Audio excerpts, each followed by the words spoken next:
Tom and Jack for Cultaholic. If you get your skates on after this, you might be able to catch the last little bit of Hell in a Smell 4. It's been awful and delightful to watch what Adam's gone through for the last 20-something hours, Jack.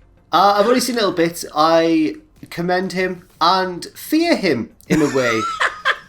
Because what kind of mind can do that with such aplomb? He really excels in these horrible situations, and as I say, I commend him for it, and I sort of fear him as well. I mainly fear him at the moment because once he's caught up on sleep, we're not going to have a lovely time. But that's not for a little while yet. Let's live in the moment. Here is some wrestling news.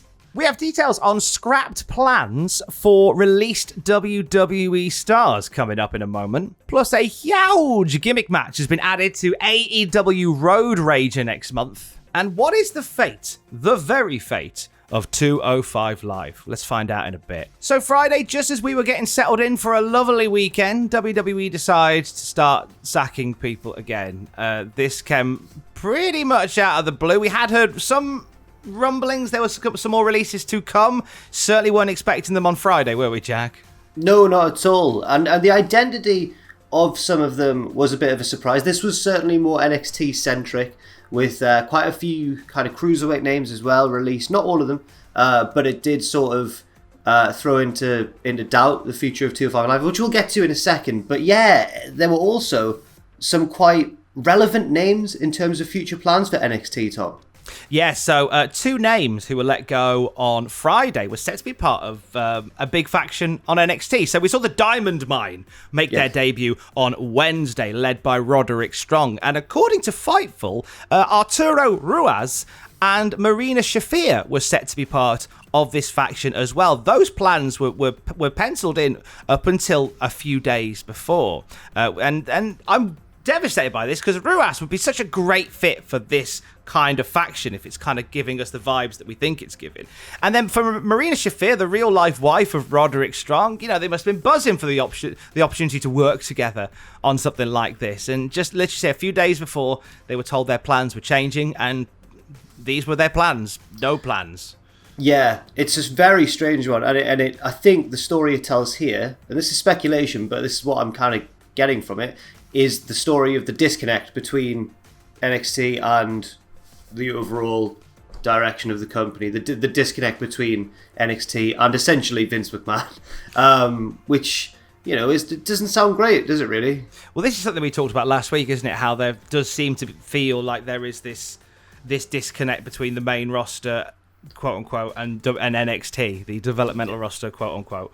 And that seems to be the case here once again. When it comes to those releases, Fightful have given us an update. And I'm not quite sure what to dissect into this one, because they've said the following. We reported recently that multiple WWE releases from 2021 have asked to have lenience or forego their no-compete clauses. We gained information that at least one of them has gained an early out on their WWE no-compete clause, and WWE are willing to let them out the entirety of it, but it didn't end up happening. Those that we've spoken to have said WWE and Johnny Ace have been easy to deal with in these talks, and as far as most recent releases, some have 30 days, the NXT and 205 Live mainly, and others have 90. So there was talk that a few have been given early release from their 90 days, and apparently that's not the case. They're going to have to sit out the full 90 days or 30 days. That's odd. That's very odd. Well, it apparently some of them will still have these reduced days, so they'll only have 30 days no compete. Which is at least something, I suppose. I wonder why. This is, because this would be. I know that they've not got the full kind of removal of the no compete clause that they were after, by the sounds of it. But obviously, in times gone by, this would have just been a non-possibility entirely. You'd think it would always be the 90-day no compete. So I wonder why it's changed a bit. I wonder why WWE and John Laurinaitis have been so easy with this in this regard this time comparatively. It seems it's an interesting one we'll keep an eye on via Cultaholic.com. We can confirm though that Tommy End has signed a new deal with Hayabusa Clothing. So what did you think I was going to say? He revealed on Twitter that he's signed with the Combat Fight Apparel Company, and he's going to be doing some giveaways on there. So well done, New signing confirmed. Put that in the title. That won't upset people. I've got a bit of kind of clutching at straws. Speculation, though. I can tie this in a little bit. Don't worry. Go on. Basically, because he signed a sponsorship deal with a Combat Equipment Co., that makes me think that maybe when he does resurface in another company, he could be doing a more flat-out MMA gimmick rather than this like demon-y sort of. I don't know. That's purely just my opinion from this, but I thought I'd try and link it into a more substantial evidence of what he's going to be doing next. Tommy joins MMA confirmed by Jack the Jobber confirmed. He's going to be boxing KSI by the end of the month. Oh, what a time to be alive. AEW Road Rager coming up next month. We already know there's going to be a strap match for QT Marshall and Cody Rhodes. We've also added another gimmick match to that lineup, haven't we, Jack?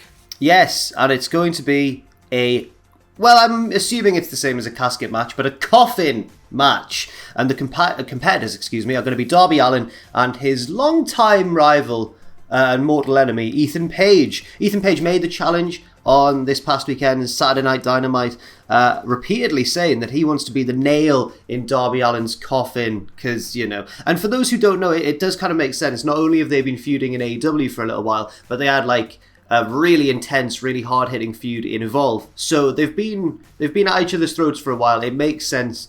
I just hope that they don't really hurt each other, because that was the theme of their feud in Evolve, that they would just really hurt each other. So it's going to be interesting. We'll see their fate on July the 7th as AEW Road Rager heads to Miami. But on the subject of fate, what is the very fate of 205 Live? At the start of the show today, we talked about how a lot of releases came from NXT and from the Cruiserweight division, and it's left 205 Live in a pretty hollow state. Some major players from that brand have since gone, and once again we're asking, is 205 Live getting cancelled? Mike Johnson, a PW insider, gives us this update, saying while they released a number of the higher paid 205 Live talents, let's not forget they are stacked with talent who have never been seen and are probably being paid less in the Performance Center. We've heard in recent years that Hulu pays a nice rights fee for the series, and that is a main factor in keeping it going. As long as that remains the case,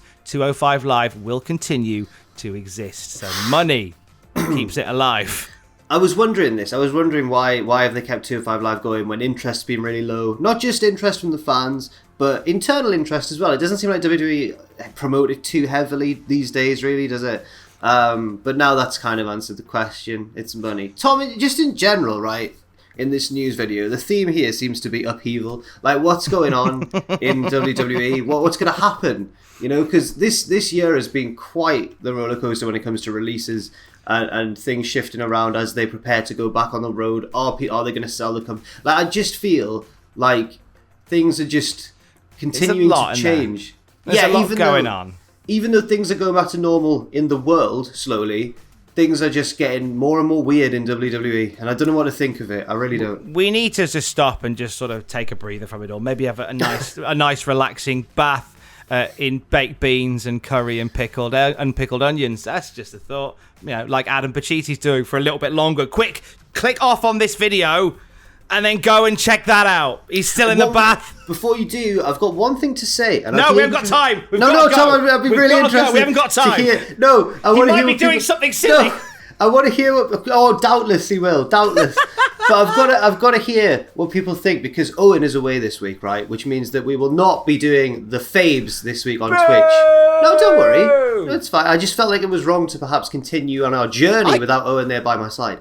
He'll be back next week, of course, but this week I've got a free shot. I can play whatever I want. So I want to know what people think I should do. Has to be something that would ideally work as just like a one-off, though, because I don't want to just start like a massive story mode in something and then be like, right, Football Manager next week. It needs to be something quick and easy and fun.